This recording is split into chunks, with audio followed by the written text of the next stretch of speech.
Hello dear student, कैसे हैं। आज हम लेके आए हैं human respiratory system. Human respiratory system जो है वो क्या है कि हम लोग का नेजल चेम्बर से लेकर मतलब हम लोग का नॉस्ट्रिल जो है, ये दो पोर्ट दिख रहा होगा, ये क्या नॉस्ट्रिल है। नॉस्ट्रिल से लेकर हमारे लंग्स से होकर जो हमारे बॉडी के हर एक टिश्यू तक, हर एक सेल तक पहुंचता है, दिस इज कॉल्ड ब्रीथिंग। ये हमको ज़रूरत क्यों पड़ा है? क्योंकि किसी भी चीज़ को ब्रेक डाउन करने के लिए, एनर्जी बनाने के लिए हमको ऑक्सीजन की आवश्यकता पड़ती है। तो ऑक्सीजन जो हम लोग अंदर इनहेल करते हैं और एक्सहेल करते हैं, उनमें से कौन कौन सा ऑर्गेन आ रहा है, कौन कौन सा ऑर्गन मिलके काम करता है, उन सारे ऑर्गेन्स को हमको पढ़ना है। तो सबसे पहले हम बात करें कि हम लोग का जो ये सिस्टम बना हुआ है, एक रिस्पायरेटरी सिस्टम जिसको बोलते हैं, तो रिस्पायरेटरी सिस्टम में सबसे पहले आता है जो बाहर है हम लोग के बॉडी से, वो है नोज। क्या ये नोज है?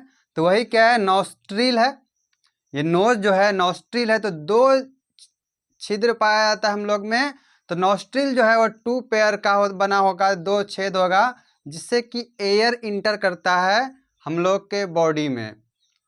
जब एयर इंटर क्या नोज से कहाँ आया नेजल कैविटी के पास। ये वाला जो स्ट्रक्चर दिख रहा है अंदर में, जैसे यहाँ पे नोज है, नोज से जस्ट अंदर अगर आओगे, ये वाला यहाँ पे क्या है, नोज है।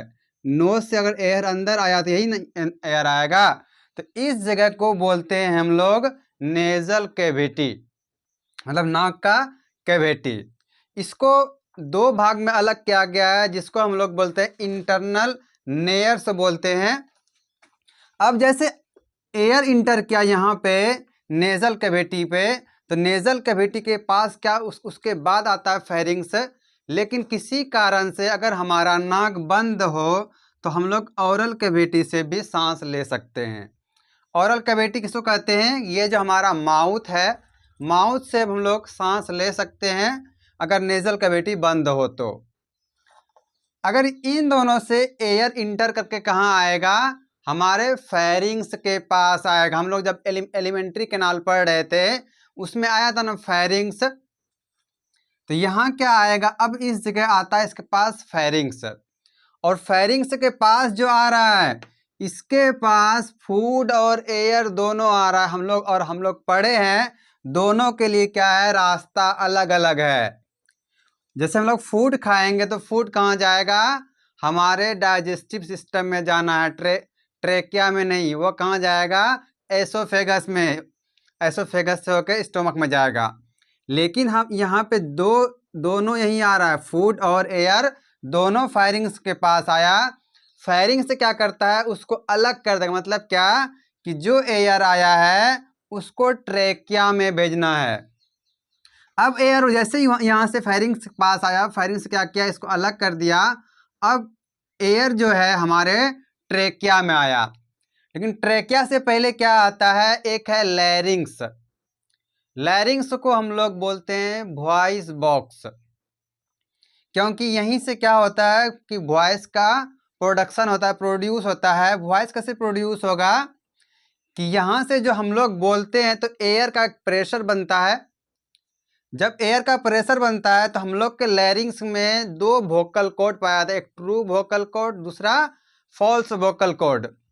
तो जो ट्रू वोकल कॉर्ड है वो क्या वाइब्रेट करता है, और उसी वाइब्रेशन से आवाज बनता है, जो हमारा टंग उसको स्पीच में बदलता है। अब आया लैरिंग्स, और लैरिंग्स के बाद क्या आता है, ट्रेकिया आता है। और ट्रेकिया में ये आपको रिंग लाइक स्ट्रक्चर दिख रहा होगा। ये रिंग लाइक स्ट्रक्चर जो है, ये कंप्लीट रूप से रिंग बना हुआ नहीं है। ये सी शेप के था। मतलब क्या, जैसे कि अगर गोल होता तो ये पूरे ना घेरा होता, गोल पूरा नहीं है, ये आधा ही है। ये क्या है, आधा खाली है, आधा हमारा ये कार्टिलेज, हाइलिन कार्टिलेज का बना हुआ है। ट्रेकिया के ऊपर रिंग बना हुआ है। उसके बाद ये यहाँ जैसे ट्रेकिया के बाद आओगे तो हमारा ट्रेकिया क्या होगा, दो भाग में ऐसे बढ़ जाता है। जब दो भाग में बटा तो इसको बोलते हैं ब्रोंक्यूल्स। और ये ब्रोंक्यूल्स क्या करता है, लंग्स में आया और लंग्स में आने के बाद further divided into many parts, बहुत सारे पार्ट्स में क्या होगा, ये डिवाइड करेगा, जिसको हम लोग क्या बोलते हैं, ब्रोंक्यूल्स बोलते हैं। और ये ब्रोंक्यूल्स क्या डेवलप करता है, एल्वियोलाई का, और वो एल्वियोलाई डिफ्यूज करके इस ऑक्सीजन को कैरी करेगा और किसी ऑर्गेन के पास ट्रांसपोर्ट करेगा। हम लोग मैकेनिज्म पढ़ेंगे इसका, अभी सिर्फ हम लोग ऑर्गेन्स के बारे में पढ़ रहे हैं।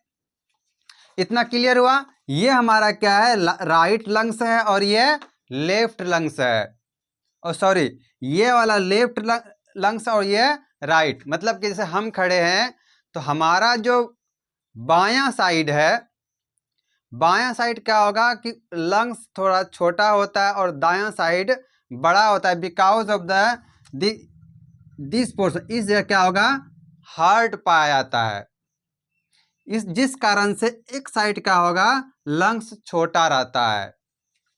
अगर हम थ्योरी की बात करें तो ह्यूमन रिस्पायरेटरी ऑर्गेन, हमको क्या देखेंगे, ऑर्गेन्स को देखना है कि जो रिस्पायरेशन में इन्वॉल्व होता है।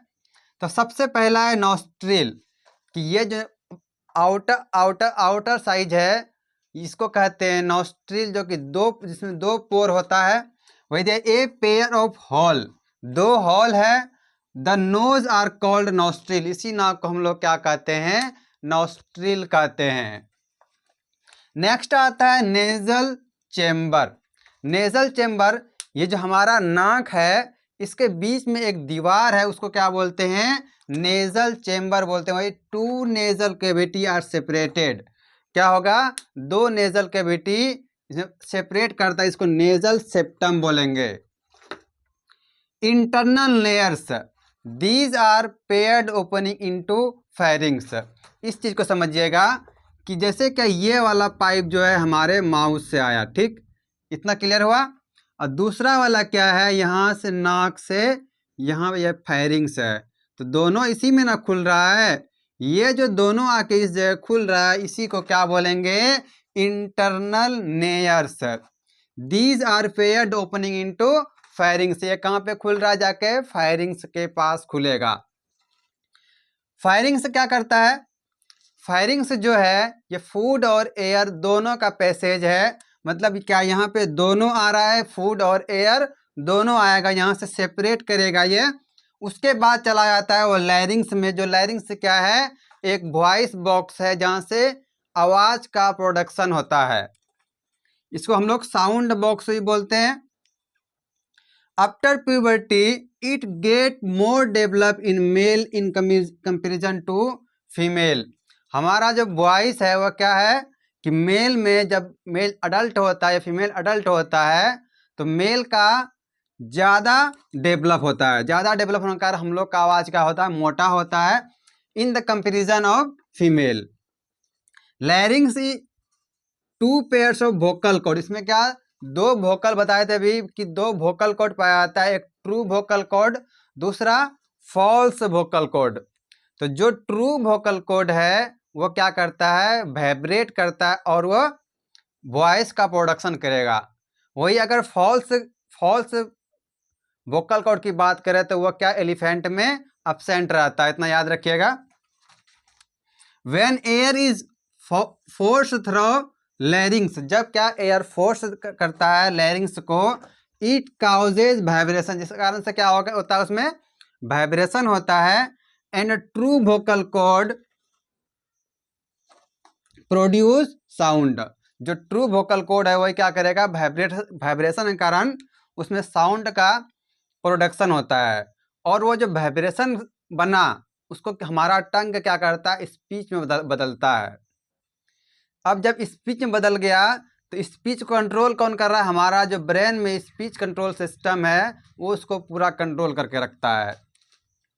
False vocal cord is absent in elephant, जो फॉल्स वोकल कॉर्ड है वो किस में एब्सेंट रहता है, एलिफेंट में। हमारे बायोलॉजी में जब तक एक्सेप्शन नहीं आता है तो बायोलॉजी का काम तमाम नहीं होता है, इसलिए क्या है, एक्सेप्शन है।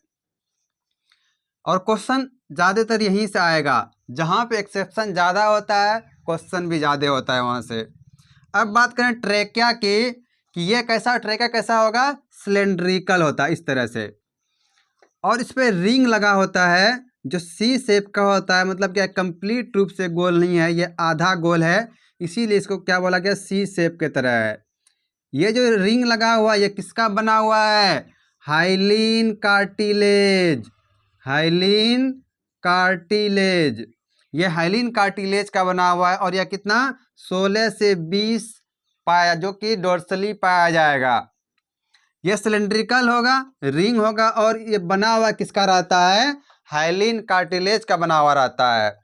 It is supported by 16 to 20 dorsally incomplete C shaped. ये सी शेप का क्या है, हाइलिन कार्टिलेज है।